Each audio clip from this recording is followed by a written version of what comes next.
কথায় কথায় বাংলা স্যার, দেশটা কি কারো বাপদাদার। এই মুহূর্তে দরকার বিচার এবং আপনি সেই দেশের সেই দলের জনগণকে, সেই দেশের কর্মীদেরকে আপনি দেশ ছাড়ার ভয় দেখে কোনো লাভ আছে?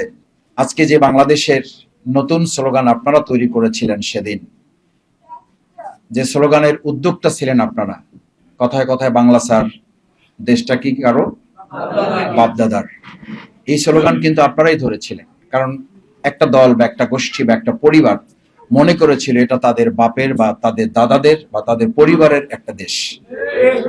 সেই জায়গা থেকে আজকে এই দেশটাকে আপনারা চেয়েছিলেন এটা হবে কোনো ব্যক্তি, পরিবার বা দলের না, এটা হবে 18 কোটি মানুষের। কিন্তু অত্যন্ত দুর্ভাগ্যজনক ভাবে বলতে হয় যে এই 14ই জুলাই যেদিন আমাদের ভাইয়েরা বোনেরা জীবনের ঝুঁকি নিয়ে এই স্লোগান উত্তেজিত করেছিল, সেই দিনই কিন্তু আবার একই স্লোগান আজকে আমাদের শুনতে হচ্ছে। একটি দল বা একটি পরিবার বা একটা গোষ্ঠী বলছে অমুক দল তোমরা সব বাংলা স্যার। আমরা পরিষ্কার বলি, 2024-এর জুলাই আগস্টের এই আহত পঙ্গুত্ব বরণকারী ভাই বোনেরা যারা আছেন, তারা আজকে বলতে চায় আমরা ওই স্লোগানের চেতনাকে ধারণ করতে চাই, এবং ওই চেতনার স্লোগানই হচ্ছে এই বাংলাদেশের জনগণের স্লোগান, যেটা তারা সেদিন বলেছিল কথায় কথায় বাংলা স্যার, বাংলা তোমার বাপদাদার না। এই দেশ হচ্ছে কার? এই দেশ হচ্ছে এই দেশের জনগণের। সুতরাং যারা আজকে এই কথা বলেন, এটা বোধহয় এই জুলাই যোদ্ধাদের প্রতি সম্মান দেখানো হয় না, তাদেরকে অপমানিত করা হয়। এই জুলাই যোদ্ধাদের সাথে বেইমানি করা হয়, বিশ্বাসঘাতকতা করা হয়, তাদের সাথে রীতিমতো তাদের প্রতি অপমান এবং লাঞ্ছনা করা হয়। আমরা এই কথা এই কারণে বলি যে শুধুমাত্র আজকে রাজনৈতিক বিভেদ করার জন্য যদি কেউ কথা বলেন, যদি আজকে রাজনৈতিক স্লোগান দিয়ে বিভেদ তৈরি করে দেন, তাহলে এই জনগণই কিন্তু গতকাল তার আগের রাতে স্লোগান তুলেছিল। এটাও স্লোগান কিন্তু তুলেছিল যে আমরা এই যখন আপনারা স্লোগান তুলেছিলেন ঢাকা না দিল্লি, এখন কিন্তু ঢাকার সাথে লন্ডন যুক্ত করে দেওয়া হয়েছে। সুতরাং এই যুক্ত করার রাজনীতি এই দেশের জনগণ আর খুব বেশি পছন্দ করবে না। এটা যখন আপনি বাড়াবেন তখন এটা আরো বেড়ে যাবে। এটার কবর রচনা করার জন্যই তো 2024-এর জুলাই আগস্টের 5ই আগস্ট হয়েছিল। যদি আবার কেউ সেই বস্তা পচা সেই রাজনীতির দিকে ফিরে যায়, তাহলে তাদের বিরুদ্ধে আবার 5ই আগস্টের জন্য জনগণ প্রয়োজনীয় প্রস্তুতি করবে। কারণ ওই পিছনের রাজনীতিতে দেশের মানুষ আর ফিরে যেতে চায় না।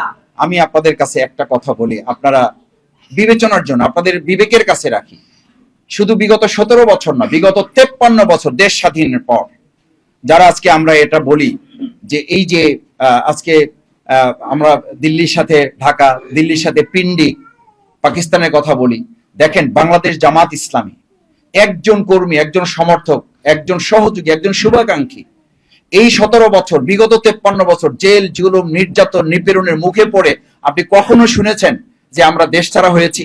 বরং দেশের বাইরে ছিল আমাদের মীর কাসেম আলী মিন্টু ভাই, মৃত্যু নিশ্চিত জেনেও তাকে জানানো হয়েছে যে আপনি আসলে গ্রেপ্তার করা হবে, ফাঁসিতে ঝোলানো হবে। এটা জানার পরও তিনি দেশে এসেছেন এবং বলেছেন এই দেশ আমার, যদি প্রয়োজন হয় আল্লাহর জন্য, আল্লাহর দ্বীনের জন্য, এই দেশের জন্য আমি জীবন বাজিয়ে রাখবো, এই দেশেই আমার মৃত্যু হবে, এই দেশ থেকে আমাকে কেউ বিতাড়িত করতে পারবে না।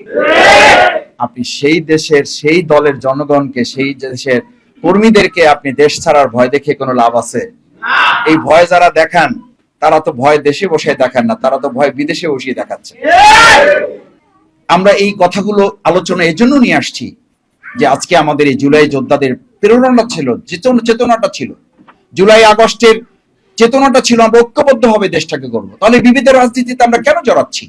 কেন বিভেদের রাজনীতিতে আমরা নিজেদেরকে বারবার ঠেলে দিচ্ছি?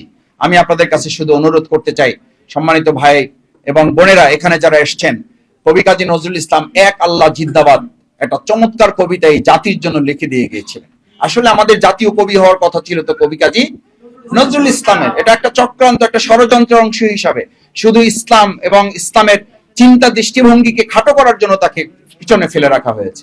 তিনি খুব চমৎকার করে বলেছিলেন, উহারা প্রচার করুক হিংসা বিদ্বেষার নিন্দাবাদ, আমরা বলিব সাম্য শান্তি এক আল্লাহ জিন্দাবাদ। আবার বলেন, আমরা বলিব সাম্য শান্তি এক আল্লাহ জিন্দাবাদ। ওরা যতই হিংসা বিদ্বেষ প্রচার করুক, আমরা হিংসা বিদ্বেষে পা দেব না। তারা আমাদের বিরুদ্ধে অপপ্রচার চালাবে। বিগত 17 বছর অপপ্রচার চালানোর জন্য সজীবদের জয় মহোদয় 2.5 লক্ষ কর্মী বাহিনী তৈরি করেছিল।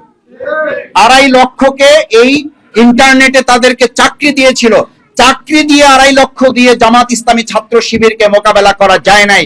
আজকে যারা সাইবার ফোর্স দিয়ে আমাদেরকে মোকাবেলা করার জন্য ঘোষণা দেন, ভালো করে মনে রাখেন, ওই আড়াই লক্ষের ব্যাপারে এই দেশের 18 কোটি জনগণ প্রত্যেকে তার জায়গায় থেকে ভূমিকা পালন করে তাদেরকে যেমন মোকাবেলা করেছে, আজকে এই জনগণের বিরুদ্ধে কেউ সাইবার ফোর্স তৈরি করে গুজব বাহিনী তৈরি করলে তাদেরকেও মোকাবেলা করা হবে। আমরা শুধু এতটুকু বলবো, দুনিয়াটা আমাদের এখানে আলোকিত একটা বাংলাদেশ আমরা তৈরি করব, সুন্দর একটা সমাজ আমরা বিনির্মাণ করব। আসুন সেই সুন্দর সমাজ বিনির্মাণে আমরা যেন ভূমিকা পালন করতে পারি। এবং আপনারা যে আহ্বান আজকে এখানে জানিয়েছেন যে আপনাদের বিচার, আপনাদের সংস্কার এবং সুন্দর একটা বাংলাদেশ বিনির্মাণের জন্য একটা সুষ্ঠু, অবাধ, নিরপেক্ষ, অংশগ্রহণমূলক নির্বাচনের পরিবেশ যাতে তৈরি হয়। আমার ভোট আমি দেব, যাকে খুশি তাকে দেব, সৎ, দক্ষ, যোগ্য দেখে দেব ইনশাআল্লাহ। সেরকম একটা পরিবেশ নিশ্চিত করে বাংলাদেশ জামাত ইসলামী আপনাদের কথার সাথে একমত হয়ে আজকে ঘোষণা করছে বিচার এবং সংস্কার, তারপরেই নির্বাচন। এখন আমরা যেমন বলি,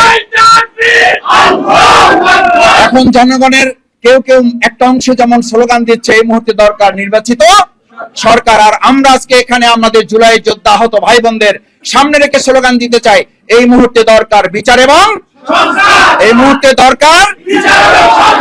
আসুন সেই বিচার এবং সংস্কারের চূড়ান্ত রূপ গিয়েই আমরা একটা সুন্দর নির্বাচনের মাধ্যমে জনগণের ভোটের অধিকার আমরা নিশ্চিত করব। আসসালামু আলাইকুম ওয়া রাহমাতুল্লাহ।